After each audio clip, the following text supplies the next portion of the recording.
Assalamualaikum warahmatullahi wabarakatuh. Selamat siang sahabat BMA dimanapun berada. Semoga hari ini tetap semangat untuk mencari ilmu-ilmu yang bermanfaat buat kehidupannya saat ini maupun ke depannya nanti. Oke, hari ini sedikit berbeda dengan biasanya. Kalau biasanya itu saya membagi tentang video berkaitan tentang materi-materi akuntansi gitu kan. Nah, hari ini saya akan coba berbagi mengenai dunia kerja. Jadi, saya mau berbagi sedikit ya gambaran seperti apa yang harus dilakukan oleh adik-adik pelajar ataupun adik-adik mahasiswa untuk mempersiapkan dirinya sebelum memasuki dalam dunia kerja nantinya. Jadi, kalau kita mau mempersiapkan sesuatu itu bukan harus pada saat mendekati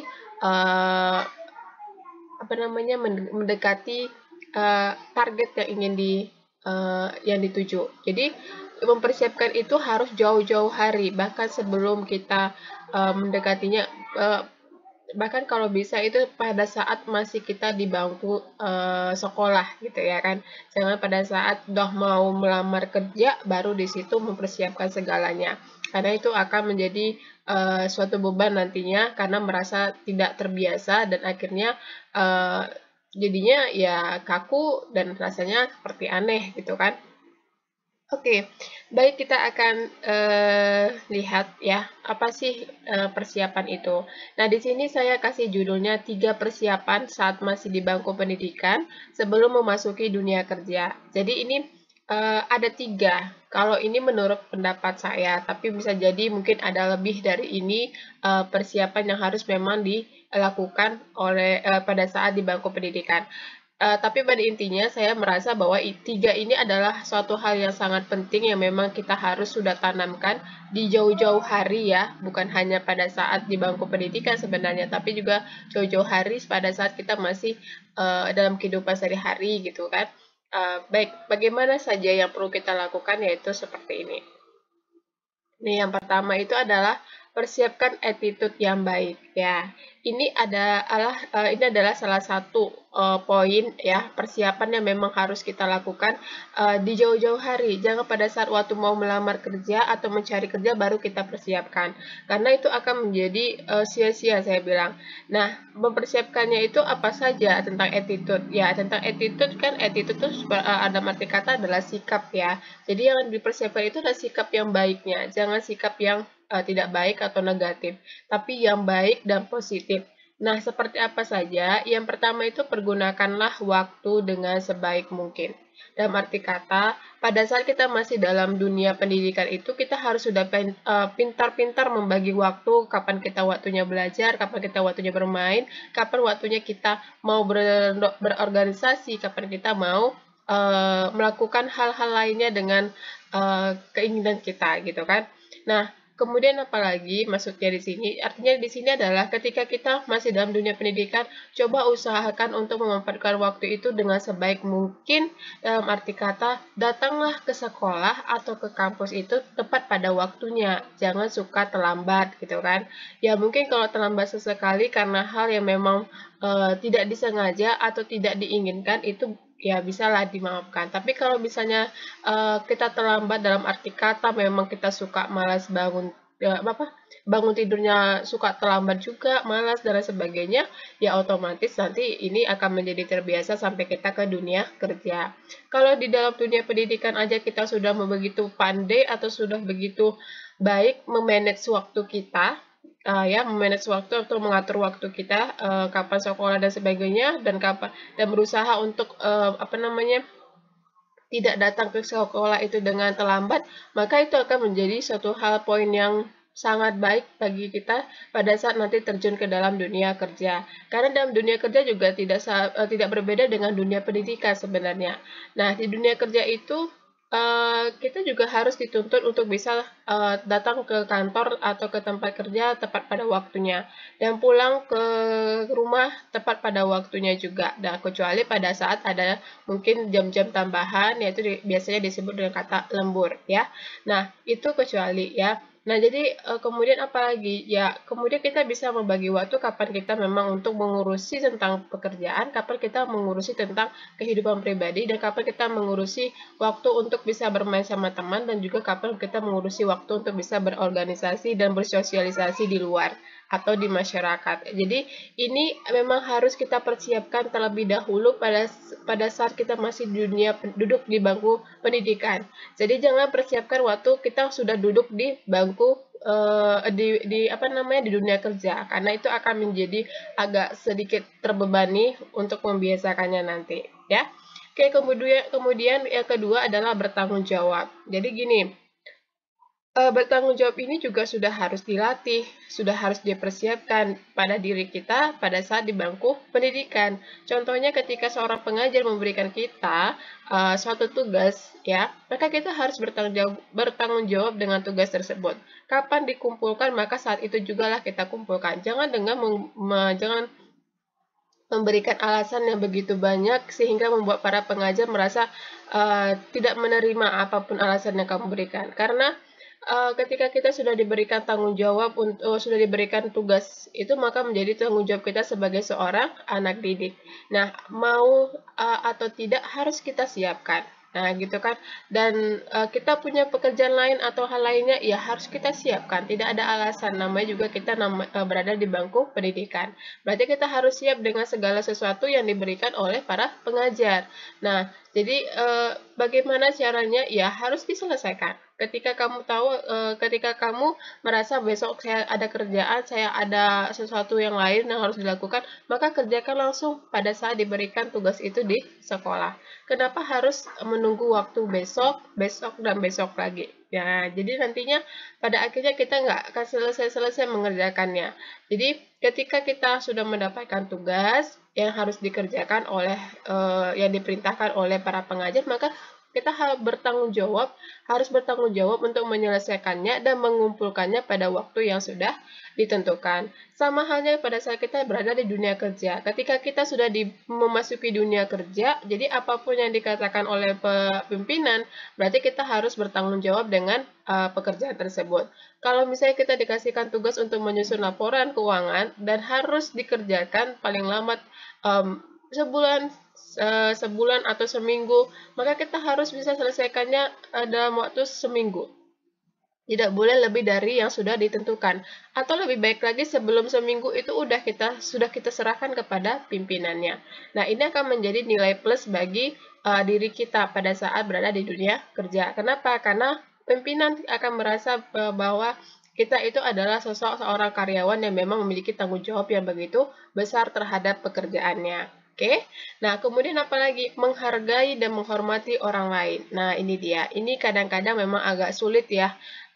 Biasanya ini ya orang-orang yang memang tidak bisa menghargai dan menghormati ini akan terlihat sendiri nantinya di dalam dunia pendidikan maupun dunia kerja.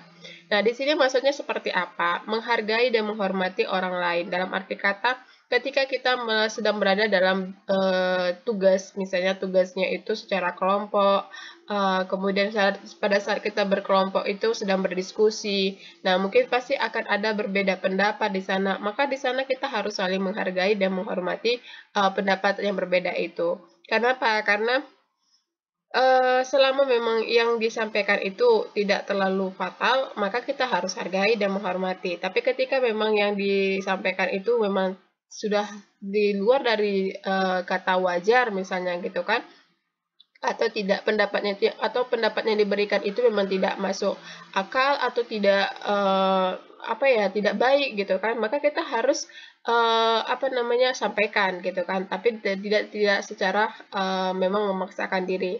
Yang penting kita bisa menghargai dan menghormati. Kalau kita sampaikan yang benar, tapi jika misalnya tidak diterima, ya sudah, kita hargai saja, kita hormati pendapatnya, dan penting kita sampaikan yang benarnya seperti apa. Nah, sama di dunia kerja juga seperti itu pastinya. Jadi, kadangkala ada pada suatu rapat kerja itu ada yang berpendapat yang memang berbeda dengan pendapat kita. Nah, itu hal yang biasa, ya kan? Nah, ketika adanya perbedaan pendapat itu, jika memang yang diberikan pendapat adalah yang masih tahap wajar, maka kita akan kita harus menghormati dan menghargai. Tapi ketika memang sudah tidak wajar atau dalam arti kata itu tidak pendapat yang baik dan tidak negatif, maka kita perlu memberikan masukan dan juga kritikan kepadanya dan memberikan mengingatkan kembali kepadanya untuk memahami yang sebenarnya harus seperti apa. Jadi di sini menghargai dan menghormati orang lain itu juga perlu, ya. Nah, kemudian seperti apa lagi? Menghargai dan menghormati orang lain itu seperti tidak membeda-bedakan antara satu orang dengan orang lain. Dalam arti kata tidak membuat kelompok-kelompok yang menganggap bahwasanya di sekolah itu ada yang kelompok yang begitu keren, ya begitu yang level atas gitu kan. Jangan, tidak boleh ya. Jangan membagi-bagi kelompok ya.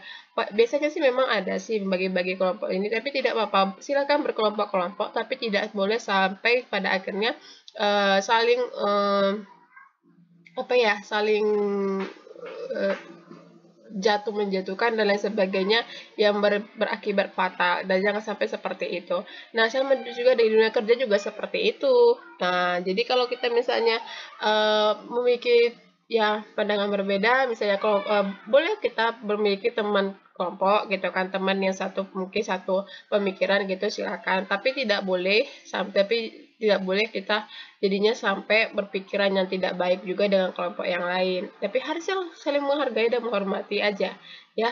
Ini dia, jadi harus dipersiapkan itu pada saat masih di bangku sekolah. Sekolah atau dunia kampus. Jadi masih saat di bangku pendidikan itu kita sudah persiapkan hal seperti ini dalam keseharian. Kemudian apalagi di sini dikatakan berpenampilan yang baik dan sopan. Jadi dalam dunia kerja itu juga memang harus kita perhatikan ini yang namanya berpenampilan yang baik dan sopan. Ya kalau kita mau jadi model ya mungkin ya suka hati lah. Mungkin ada memang penampilan-penampilan yang menjadi penilaian bagi para model tersebut. Tapi kan kalau kita mau bekerja sebagai seorang anak akuntansi, mau bekerja di kantoran, sebaiknya ya memang harus berpenampilan yang baik dan sopan. Jangan terlalu berlebihan. Lihat, misalnya kalau misalnya kita di sekolah ya, kita kan tujuannya ke sekolah mau belajar gitu. Kita juga punya seragam namanya seragam sekolah. Nah, jadi berarti kita harus ikuti dong peraturan dari sekolah tersebut seperti apa penampilan yang harus kita lakukan. Ya, kalau memang harus berpakaiannya tidak ketat, jangan dipergunakan pakaian ketat. Jangan menggunakan pakaian yang kecil dan jangan menggunakan pakaian yang transparan yang bisa mengundang pandangan-pandangan yang tidak baik dari orang lain. Nah, kemudian seperti apa lagi? Seperti misalnya ya di kampus mungkin ya, misalnya juga kan di kampus itu memakai pakaian atau tidak memakai seragam ya, pakai pakaian yang biasa gitu, bebas gitu. Nah, jadi di saat kita berpakaian itu coba dong kita lihat kira-kira kita ini mau kemana sih, mau sekolah atau mau ke kuliah atau mau ke mall atau mau ke mana gitu kan. Jangan sampai kita tuh berpakaian sesuka-sukanya. Lihat dong tempatnya, kita ini lagi di mana, oh lagi di kampus, berarti kita sesuaikan dong pakaian kita itu dengan lingkungan yang sedang kita datangi. Nggak mungkin kan kita harus kita ke kampus tapi kita memakai pakaian atau berpenampilan seperti mau ke pesta atau berpakaian atau berpenampilan seperti mau ke mall. Nah, ini tidak pantas. Jadi coba dibiasakan dari sekarang dari dunia pendidikan itu untuk bisa berpenampilan yang baik dan sopan. Dan lihat situasinya lagi di mana gitu. Kalau kita emang lagi di sekolah atau kampus ya pakailah peraturan-peraturan yang berkaitan dengan dunia sekolah atau kampus. Nah, kalau kita memang sedang berada di luar dari situ ya silakan, tapi tetap ingat aturan-aturannya, yaitu baik dan sopan. Tidak ketat, tidak transparan, tidak yang hal-hal yang tidak bisa yang tidak bisa menimbulkan hal-hal yang negatif dari diri kita oleh orang lain ya. Jadi itu dia saya bilang kan. Jadi kita harus biasakan dari sekarang. Karena apa? Karena di dunia kerja juga kita diminta untuk bisa berpenampilan yang baik dan sopan. Ya kalau pekerjaan kita memang mungkin pekerjaan yang mungkin maaf yang tidak ya seperti saya bilang tadi, dia mungkin model-model dan gitu kan, mungkin ya pakaiannya dia memang agak minim-minim dan sebagainya, tapi kan kita kan sebagai seorang anak akuntan ya enggak, jangan sampai itu kita berpakaian atau berpenampilan ya bisa merusak bisa bisa bisa membuat kita jadi merasa tidak nyaman dan orang lain yang memandang juga merasa jadi risih.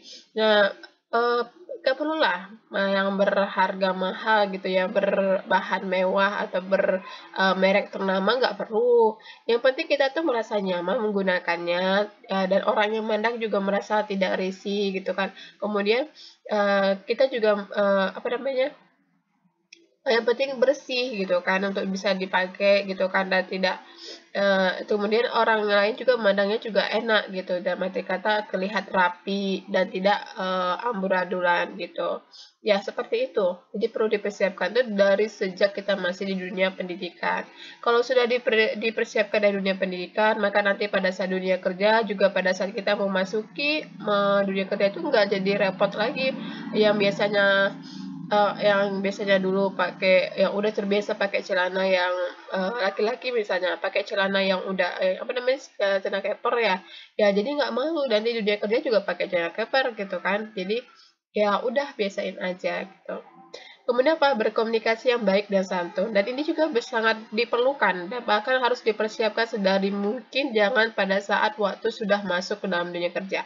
Karena apa? Pada saat kita mau melamar kerja dan di interview itu, komunikasi kita akan dinilai oleh para interviewer. Ya, jadi makanya pada saat kita masih di dunia pendidikan, dunia sekolah maupun dunia kampus, maka kita harus biasakan untuk berkomunikasi yang baik dan santun kepada siapapun itu. Tidak mengenal jarak atau level dan lain sebagainya.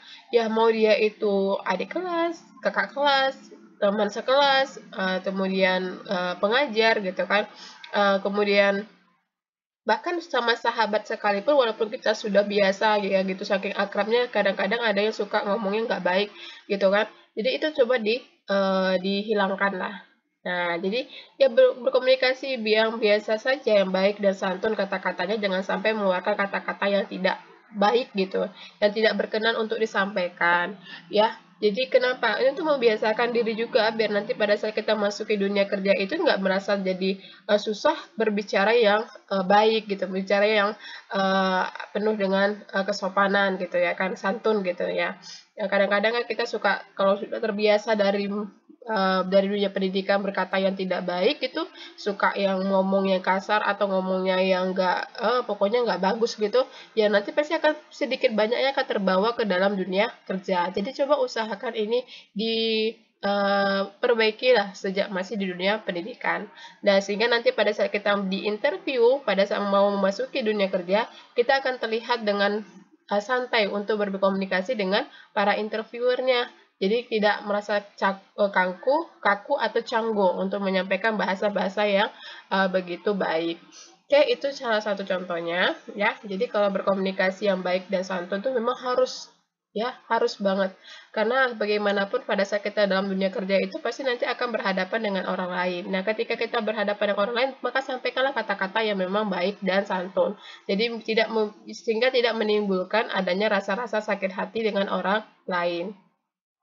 Kemudian berjiwa besar saat menerima kritikan dan masukan. Nah, ini juga sangat penting. Kan pada saat kita melakukan yang namanya rapat kerja, itu di dunia kerja, maka kita akan pasti menghadapi namanya kepala-kepala atau maksudnya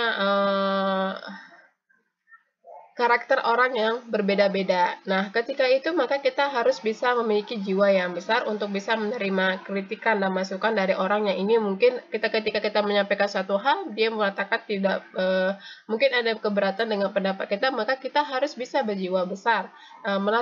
Harus bisa dilatih dengan sebaik mungkin, jangan agar kita tidak merasa langsung jadi emosi dan lain sebagainya. Nah, jadi itu harus dipersiapkan pada saat masih kita duduk di dunia pendidikan.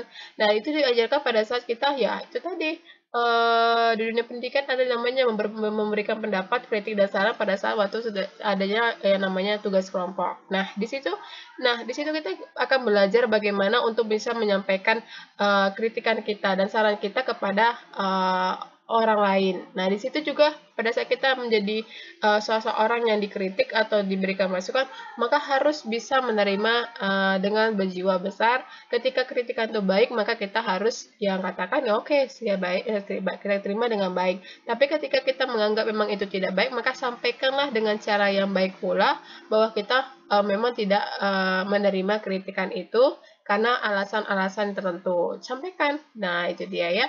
Jangan sampai pada akhirnya karena berbeda pendapat itu akhirnya menjadi rapat kerja itu menjadi gaduh dan tidak menemukan titik terang dari segala sesuatunya. Jadi ini dia ya yang perlu dipersiapkan pada saat kita masih di dunia pendidikan. Salah satunya adalah persiapkan attitude yang baik. Nah, ketika attitude-nya yang sudah baik, maka apa yang harus kita lakukan lagi? Maka kita harus persiapkan keahlian yang baik dan kompeten. Jadi kita juga selain mempersiapkan attitude yang baik dalam diri ini, harus persiapkan juga keahlian yang baik dan kompeten pada diri kita. Dan itu dimulai sejak masih duduk di bangku pendidikan. Jangan pada saat jangan pada saat sudah lulus gitu ya kan. Jadi jangan persiapkan pada saat waktu mau melamar kerja, jangan. Tapi kita sudah harus bisa persiapkan itu jauh-jauh hari. Nah, misalnya saya ambil contoh, ini keahlian di bidang akuntansi, karena memang ini adalah jurusan akuntansi, dan saya juga memang anak akuntansi. Nah, jadi artinya apa?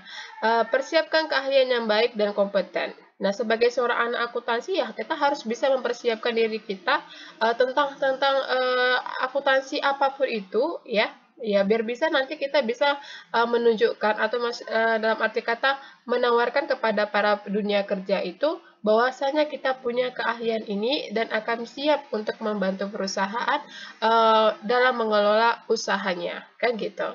Nah, jadi untuk bisa menemukan keahlian dan kompeten ini, maka kita harus tarik diri dulu. Kira-kira selama ini kita itu sukanya dalam keseharian itu dalam hal apa gitu kan. Jadi kita dalam akuntansi itu banyak bidang, ada banyak bidang, dan semua ini memang harus kita disarankan untuk bisa kita pahami seluruhnya, tapi tidak diwajibkan untuk bisa paham seluruhnya.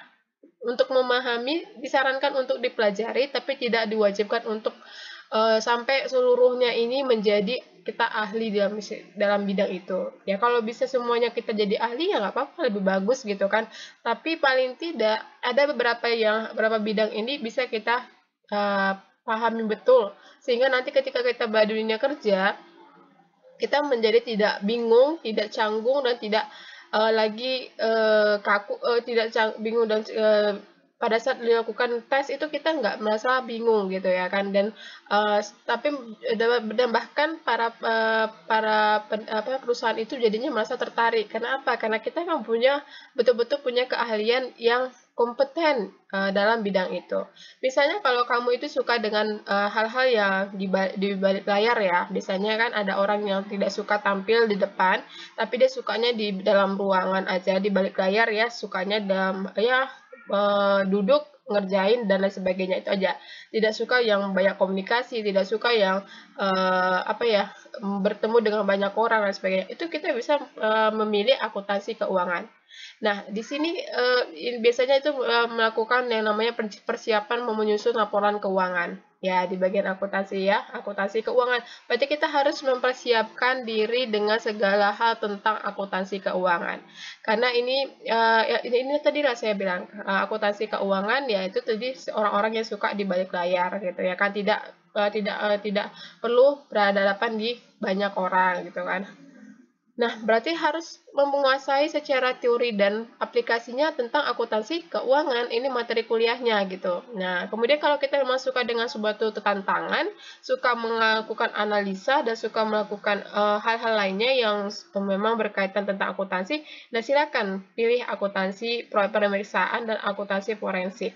Ini kita harus mendalami pelajarannya atau materi kuliahnya di saat bangku kuliah. Nah, kalau kita sudah menguasainya ya otomatis nanti pada saat di lapangan ya secara praktek di dunia kerja kita juga jadinya nggak linglung. Jadi bahkan kita merasa biasa saja, santai saja mengerjakan pekerjaan tersebut. Karena apa? Karena kita sudah menguasainya, sudah fokus mempelajarinya pada saat di dunia pendidikan.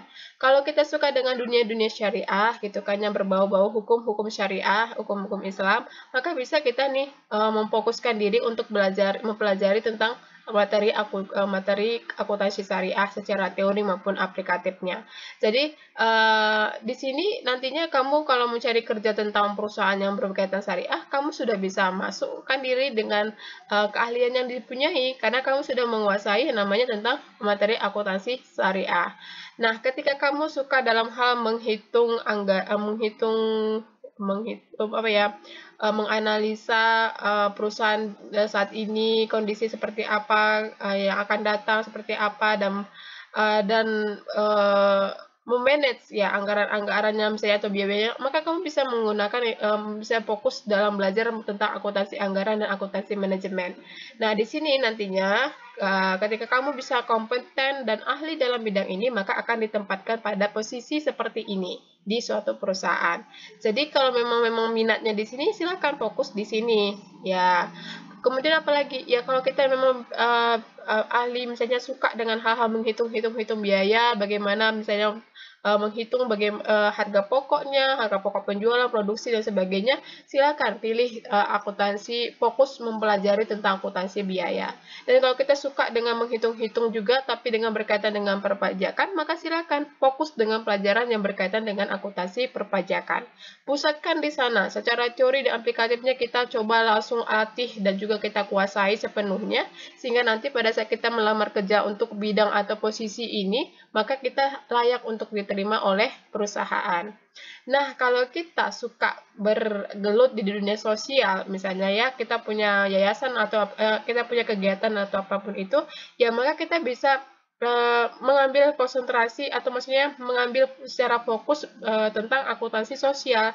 Karena di sini kita nanti akan belajar secara teori maupun aplikatifnya bagaimana dalam menyusun, melaporkan dan juga merancang anggaran dana-dana yang berkaitan dengan dunia sosial. Karena memang ada sedikit perbedaan antara akuntansi sosial dengan akuntansi umum biasanya dan juga akuntansi syariah. Jadi di akuntansi sosial ini nanti kita akan diajarkan bagaimana sih cara menyusun, merancang dan membuat suatu laporan keuangannya dari suatu dana sosial. Kemudian apa lagi? Akuntansi internasional. Jadi kalau kamu berminat untuk bisa bekerja di perusahaan-perusahaan tingkat internasional yang bekerja secara lintas negara atau multinasional, maka kamu bisa menguasai, juga bisa menambah penguasaan dan fokus mempelajari tentang akuntansi internasional. Karena di sini nanti kita akan mempelajari bagaimana cara terjadinya konversi mata uang, kemudian bagaimana caranya menyusun laporan keuangan yang ada pajaknya dan lain sebagainya. Jadi di sini nanti akan ada dipelajari dalam akuntansi internasional. Jadi kalau kamu suka di sana dan sudah punya tujuan dari sekarang pengen kerja seperti itu, nah maka silakan fokus mempelajari tentang mata kuliah akuntansi internasional. Nah, kemudian kalau kamu memang suka dalam dunia pendidikan, suka dengan hal-hal yang misalnya seperti riset, kemudian suka dengan hal-hal ya untuk mendidik anak-anak generasi muda, misalnya gitu, ya kamu silakan mempelajari tentang akuntansi pendidik. Ya, di situ bisa kamu pelajari. Nah, kemudian ya kamu harus bisa juga menguasai seluruh materi-materi yang ada ini. Ya, kenapa? Karena ini nanti sebagai seorang pengajar atau pendidik itu harus bisa menguasainya. Walaupun tidak sepenuhnya, paling tidak berapa persen harus bisa paham semua materi-materi tentang akuntansi yang ada di akuntansi. Agar bisa menyalurkan ilmu tersebut kepada anak didiknya, gitu kan. Nah, kemudian kalau kamu suka dalam hal teknologi, dalam merancang suatu sistem, maka kamu bisa menggunakan yang namanya, bisa fokus belajar tentang sistem informasi akuntansi. Nah, di sistem informasi akuntansi ini nanti kamu akan diajarkan bagaimana cara menyusun suatu sistem dalam akuntansi yang berkaitan dengan flowchart gitu ya kan. Bagaimana sistemnya dalam mengaplikasikan pembagian gaji, kas gitu kan, dan sistem pengendalian gaji, sistem pengendalian kas, sistem pengendalian dan lain sebagainya. Nah, di sini kamu nanti akan diajarkan. Dan di sini kamu akan diajarkan juga merancang suatu sistem informasinya dalam bentuk teknologi. Nah, kalau kamu suka dengan hal-hal seperti itu, silakan fokus belajar tentang sistem informasi akuntansi.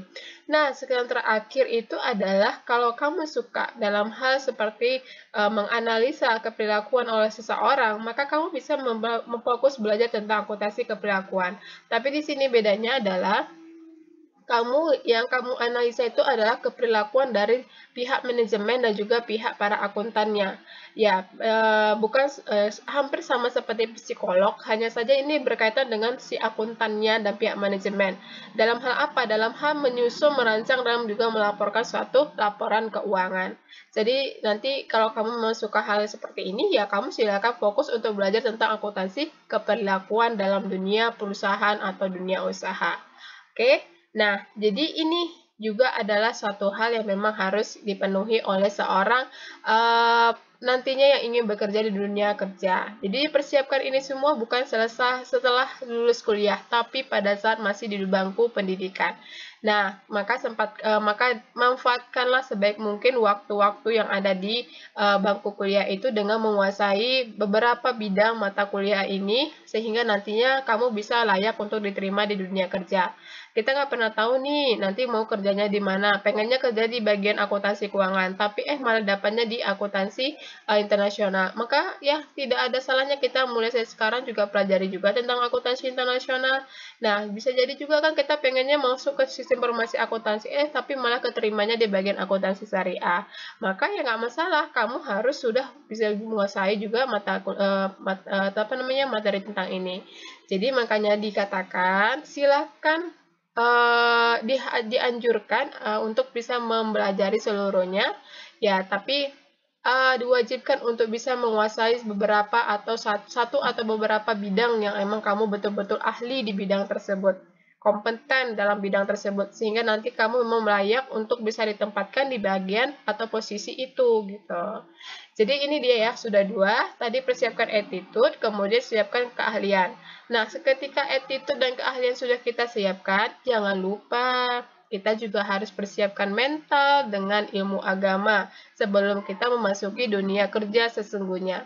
Kenapa harus ada ilmu agama? Karena memang ilmu agama inilah yang nantinya akan mengingatkan kita dalam melakukan hal-hal yang terkait segala hal pokoknya di dalam dunia kerja nantinya. Jadi perlu dipersiapkan itu juga harus dari sekarang saat kita masih di dunia pendidikan, bukan nanti pada saat dunia kerja. Nah, apa saja yang harus kita persiapkan? Yang pertama itu sabar, berusaha, berdoa. Dalam arti kata ini seperti apa maksudnya? Jadi pada saat masih di dunia pendidikan itu kita harus bisa membiasakan diri itu untuk bersikap sabar, kemudian tetap berusaha dan juga tetap berdoa. Nah, ketika kita sedang menghadapi namanya mata kuliah atau materi pelajaran yang mungkin kita anggap sangat sulit. Jadi kita jangan langsung merasa stres, jangan langsung merasa pusing, jangan langsung merasa pokoknya hancur-hancuran. Jangan. Karena apa? Karena dalam ilmu agama kita itu disampaikan bahwasanya sebesar apapun, seberat apapun masalah yang kita hadapi, maka harus dilalui dengan kata sabar. Kemudian setelah sabar baru kita berusaha kembali. Nah, ketika kita berusaha kembali, berdoa, minta pertolongan sama Allah biar dilancarkan. Ya, agar bisa dilancarkan dan kita bisa kuat untuk menghadapinya, untuk melaluinya. Jadi ini kalau kita sudah terbiasakan pada saat di dunia pendidikan, jadi pada saat dunia kerja nanti seberat apapun tantangan yang diberikan atau masalah yang kita hadapi dalam dunia kerja atau bisnis, kita jadinya juga tidak langsung merasa stres, apalagi sampai bertindak-tindak yang tidak baik, misalnya kayak bunuh diri dan bahkan tindak kriminal lainnya, ya. Karena ilmu agama tidak mengajarkan itu. Yang ilmu agama mengajarkan adalah bersikap sabar, berusaha, dan tetap berdoa sampai pada akhirnya kita merasa tenang. Oke? Jadi jangan sampai kita itu bertindak yang tidak baik. Biasakannya kapan? Pada saat dunia pendidikan.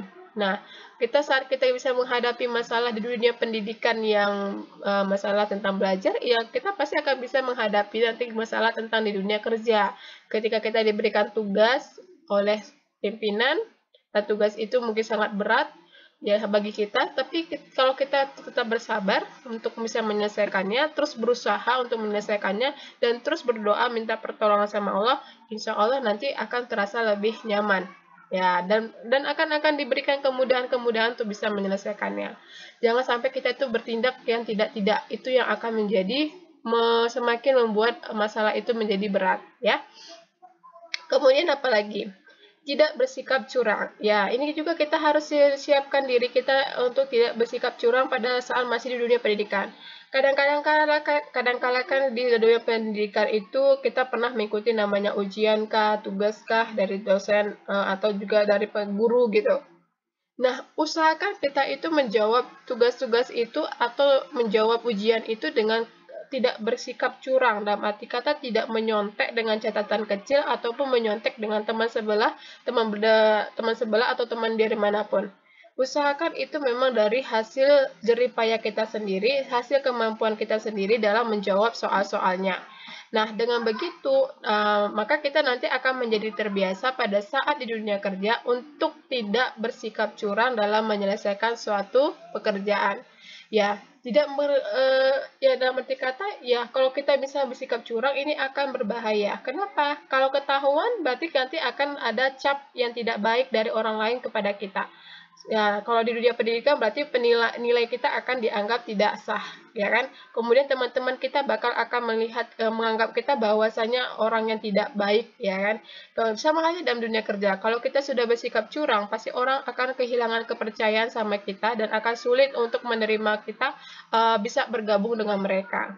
Jadi ya sudah, lakukan apa yang kita bisa lakukan. Kemampuan kita itulah yang kita manfaatkan, jangan sampai memanfaatkan kemampuan orang lain atau juga kemampuan dari hasil contekan-contekan yang tidak baik itu. Biar apa? Biar nanti jadi tidak terbiasa sampai ke dunia kerja. Kalau di dunia pendidikan sudah menjadi terbiasa, maka di dunia kerja pasti juga akan susah meninggalkan sikap seperti ini. Dan akhirnya setiap saat akan melakukan yang namanya sikap-sikap curang-curang dan curang terus. Bagaimana caranya untuk bisa menjadi nomor satu gitu kan. Dalam arti kata, kalau misalnya kita di dunia pendidikan terpaksa melakukan sikap curang ini agar bisa dapat nilai bagus gitu kan. Ya, ini atau bisa biar dikatakan sebagai sang juara. Nah, ini kan salah. Silakan berpacu untuk menjadi sang juara dan mendapatkan nilai bagus dengan cara yang baik, yaitu jujur, yaitu tidak bersikap curang, tidak mengandalkan orang lain dan lain sebagainya, tapi memang betul-betul dari kemampuan kita. Kalau kita belum bisa memberikannya, maka kita harus belajar. Kalau kita belum mencapai dari kata nilai yang baik, maka kita harus introspeksi diri. Oh, berarti kita harus belajar lebih giat lagi biar bisa ke depannya mendapatkan nilai yang lebih baik. Oke, kemudian apa lagi? Yaitu sikap jujur. Nah, ini juga harus kita biasakan sejak masih di bangku pendidikan.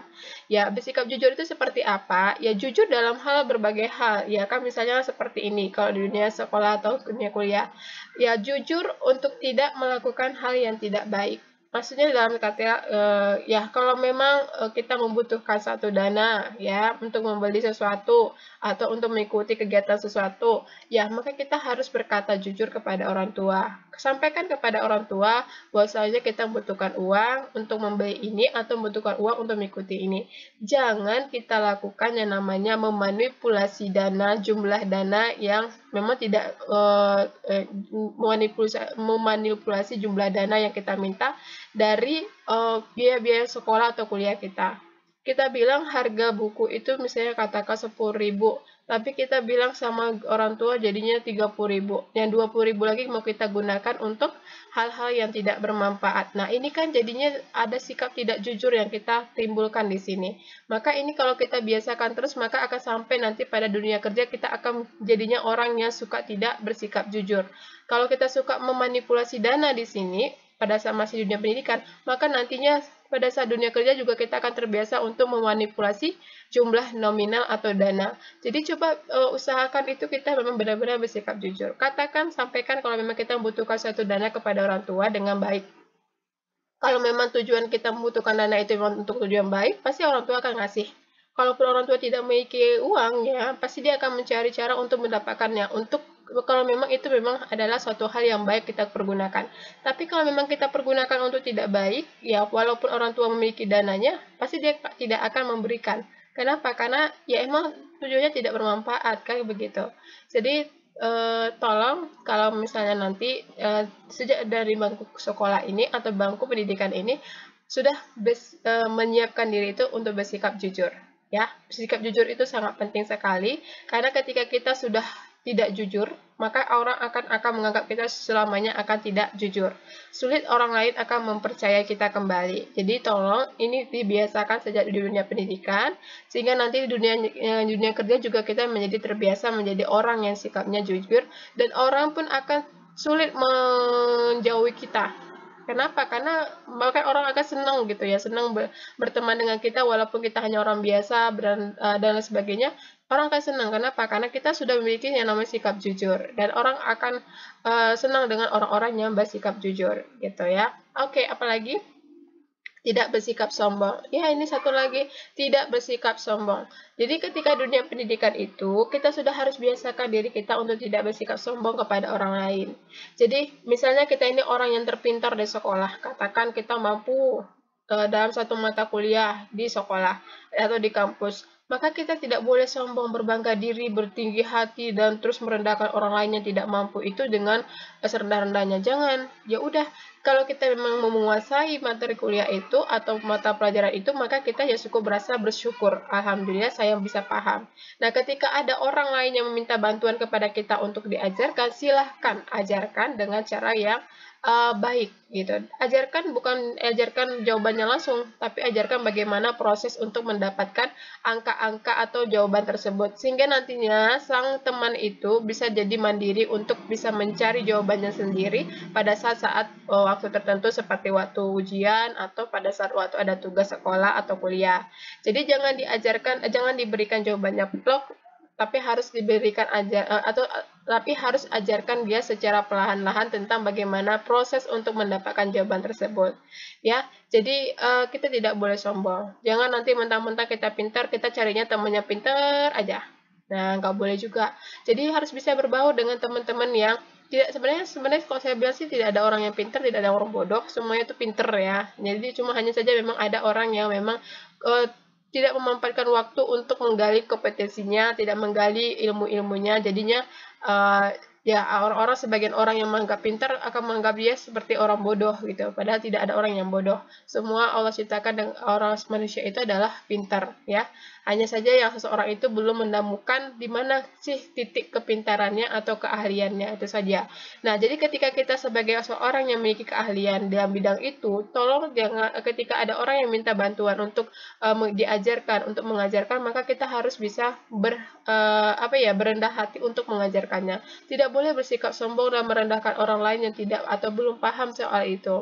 Ya, dan ini juga nanti akan bermanfaat sampai kita pada saat di dunia kerja. Tidak boleh bersikap sombong. Ketika kita ahli dalam mengerjakan itu, ya sudah, kita harus bersyukur, ya. Tapi tidak boleh bersombong dan merendahkan orang lain yang tidak bisa melakukan pekerjaan itu. Nah, kemudian apa yang kita lakukan? Ya, jika memang teman itu membutuhkan bantuan kita untuk minta diajarkan, maka silakan kita itu memberikan bantuan untuk mengajarkannya. Ajarkan secara perlahan-lahan bagaimana cara prosesnya.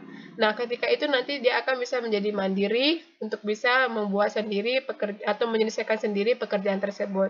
Nah, bukankah satu hal yang menyenangkan tuh? Kita bisa membuat orang lain ikut serta menjadi bisa untuk melakukan suatu pekerjaan yang tadinya dia tidak bisa. Nah, itu dia. Jadi intinya kita itu tidak hanya sekedar harus memiliki attitude baik, kemudian kompetensi yang ahli atau yang keahlian yang kompeten gitu. Tidak hanya itu, tapi kita juga harus memiliki persiapan mental dengan ilmu agama.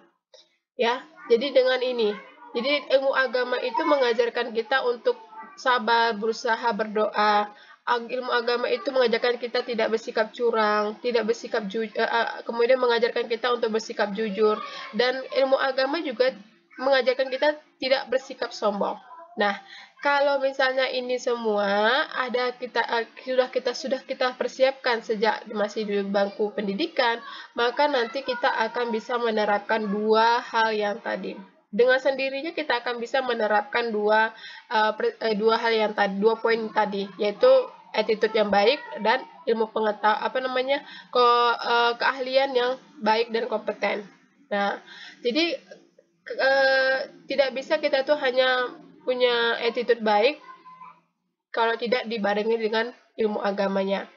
Kita juga tidak bisa hanya mengandalkan kompetensi atau keahlian yang baik kalau tidak dikaitkan dengan ilmu agamanya. Nah, ilmu agama inilah sebagai pengingat kita agar bisa menjalankan attitude yang baik seperti apa, agar bisa melakukan pekerjaan itu secara benar seperti apa, sehingga kita tidak melanggar-langgar aturan-aturan yang salah, sehingga kita ada yang mengawasi gitu kan. Kalau kita tidak pakai ilmu agama, nanti ini kita bisa aja suka-suka tuh, ya suka-suka beretitude kita suka-suka, kemudian nanti apalagi ya, ilmu kita juga kita bisa suka-suka mau digunakan kemana. Padahal di dalam ilmu agama diajarkan kita itu bahwasanya ilmu yang sudah kita peroleh, keahlian yang kita peroleh itu kalau sudah kompeten maka pergunakanlah pada yang jalan yang benar, jangan salah. Nah, kemudian ketika kita sudah beretitude baik, maka langsung selalu terapkan itu beretitude baik. Jangan hanya beretitude baik ketika kita hanya membutuhkan sesuatu. Ketika kita tidak membutuhkan lagi, maka kita terus beretitude tidak baik. Nah, ini tidak boleh. Nah, di ilmu agama itu sudah diajarkan bagaimana kita untuk bisa bersikap yang memang benar sebenar-benarnya seorang insan yang bisa melakukan segala hal dalam dunia kerja itu dengan cara yang baik. Nah, kalau tanpa ada ilmu agama, ini bisa saja kita akan melakukan banyak pelanggaran-pelanggaran. Nah, ilmu agama inilah sebagai pengingat bagi kita, sebagai pengawas bagi kita untuk dalam menerapkan ilmu-ilmu yang sudah diperoleh itu ke dalam dunia kerja. Coba kita tidak ada ilmu agama, pasti kita akan bersikap curang kan? Suka-suka kita, padahal ini tidak boleh. Kemudian apalagi? Coba kita tidak memiliki ilmu agama, maka kita akan bersikap bohong ke orang lain, nggak peduli, yang penting kita dapat duit gitu ya kan. Yang penting kita bisa merasakan nikmat dunia. Ini dia, tidak boleh. Kalau ada ilmu agama, maka ilmu agama langsung akan mengingatkan kita, ini tidak boleh. Nah, kemudian coba kita tidak punya ilmu agama, maka nanti pasti kita akan bersikap sombong dan menganggap orang lain rendah. Nah, ini tidak boleh. Nah, itu dia makanya fungsinya kita itu harus mendampingi segala kegiatan dalam dunia kerja itu dengan ilmu agama. Kejar ilmu dunianya, tapi jangan pernah meninggalkan ilmu agamanya. Itu adalah memang suatu hal yang memang terikat. Dalam hal apapun itu dalam kehidupan sehari-hari, bahkan dunia kerja, memang tidak boleh dipisahkan antara ilmu-ilmu lain dengan ilmu agama. Agar apa? Agar yang dilakukan itu tidak semena-mena atau tidak sesuka-sukanya. Sehingga nanti akhirnya jadinya melakukan suatu hal yang tidak baik dan bisa merugikan orang banyak. Bukan hanya orang banyak, tapi juga merugikan diri sendiri. Oke? Jadi saya rasa 3 poin ini adalah suatu hal yang penting yang memang perlu kita persiapkan dalam dunia kerja dalam dunia kerja nantinya ya. Jadi kita persiapkannya itu pada saat masih di dalam dunia pendidikan. Nah, biasakan seluruh sikap-sikap ini pada saat di dunia pendidikan, dan pada akhirnya nanti pada saat kita ingin memasuki dunia kerja, tidak menjadi beban lagi, tidak menjadi kaku lagi, tidak menjadi aneh lagi untuk dilakukan atau diterapkan dalam dunia kerja. Nah, saya rasa penjelasan ini cukup cukup sudah jelas. Jadi artinya kita sudah paham ternyata yang perlu kita persiapkan itu ada 3 poin penting ya, 3 poin penting. Ya, mungkin jikalaupun ada lagi yang lain, silahkan untuk mencarinya apa-apa saja lagi. Tapi yang penting itu memang ini, ketika ketiga ini kita sudah miliki attitude yang baik, kemudian keahlian yang kompeten dan baik, kemudian persiapan mental yang baik dengan ilmu agama, maka nanti pasti hal-hal yang kita lalui juga akan menjadi enak, nyaman, tentram, terus kemudian tidak terbebani dan tidak terasa seperti suatu hal yang berat gitu ya. Ya gitu dia. Jadi ini dia, saya rasa ini yang perlu saya sampaikan, dan semoga sahabat BMA dimanapun berada bisa paham nantinya harus seperti apa dalam mempersiapkan diri sebelum masuki dunia kerja.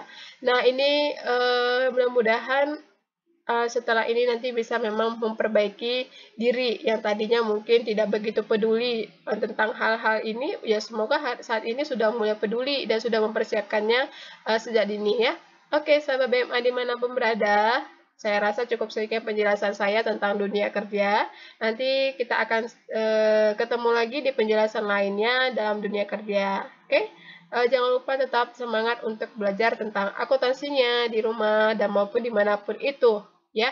Assalamualaikum warahmatullahi wabarakatuh.